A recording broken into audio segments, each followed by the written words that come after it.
President Ebrahim Raisi তার পররাষ্ট্রমন্ত্রী ও সরকারের অতি গুরুত্বপূর্ণ ৭ ব্যক্তি কি নিছকই দুর্ঘটনায় মারা গেলেন নাকি অন্য কোনো ষড়যন্ত্র আছে এর পেছনে? এখন এর হিসাব কষতে শুরু করেছে বিশ্ব গণমাধ্যম।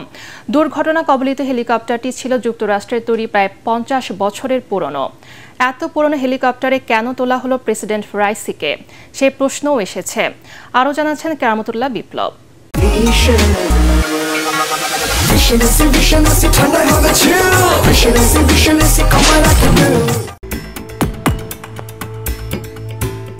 হামাস ইসরায়েল যুদ্ধের পর থেকেই ক্রমেই বিশ্বের অপ্রতিদ্বন্দ্বী ও জনপ্রিয় মুসলিম নেতা হয়ে উঠেছিলেন প্রেসিডেন্ট ইব্রাহিম রাইসি। তুরস্কের প্রেসিডেন্ট রিসেপ তাইপ এরদোয়ান সহ অনেক নেতাই তাকে সমীহ করছিলেন। ইসরায়েল যুক্তরাষ্ট্রের কাছে ক্রমেই শত্রু হয়ে উঠেছিলেন তিনি। তবে তার পাশে এসে দাঁড়িয়েছিল চীন ও রাশিয়া।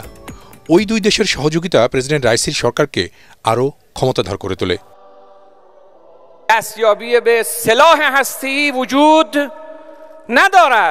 রহস্যময় ওই হেলিকপ্টার দুর্ঘটনার আগে প্রেসিডেন্ট ইব্রাহিম রাইসি সীমান্তে আজারবাইজানের প্রেসিডেন্ট ইলহাম আলিয়েভের সাথে বৈঠক করেন।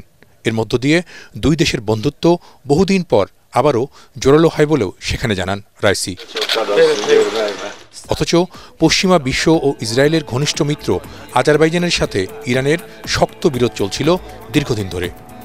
কথিত দুর্ঘটনা কবলিত আমেরিকার তৈরি হেলিকপ্টারটি ছিল প্রায় ৫০ বছর আগের। দুর্যোগপূর্ণ আবহাওয়ায় ওই বহরে থাকা অন্য দুটি হেলিকপ্টার নিরাপদে পৌঁছেছে গন্তব্যে। কেন তাদের সাথে কিংবা অন্য সবার সাথে রাইসিকে বহনকারী হেলিকপ্টারের যোগাযোগ বিচ্ছিন্ন হয়েছিল তাও রহস্যময়। আর দুর্ঘটনার পর ইরানের অনেক আগেই রাইসির মৃত্যু নিশ্চিত করেন ইসরায়েলের প্রেসিডেন্ট বেনিয়ামিন নেতানিয়াহু। তাহলে কি আজারবাইজান, ইসরায়েল কিংবা পশ্চিমা দেশগুলো আগেই এ ঘটনা জানত? সামরিক বিশ্লেষকরাই এখন এমন প্রশ্ন তুলছেন, যা নিশ্চিত করতে হয়তো বহুদিন লেগে যাবে। রাইসির এই মৃত্যু নিছক দুর্ঘটনা, অন্তর্ঘাত নাকি শত্রু রাষ্ট্রের পরিকল্পিত আঘাত তা এখনও নিশ্চিত করেনি ইরান। কেরামতুল্লাহ বিপ্লব, এটিএন বাংলা।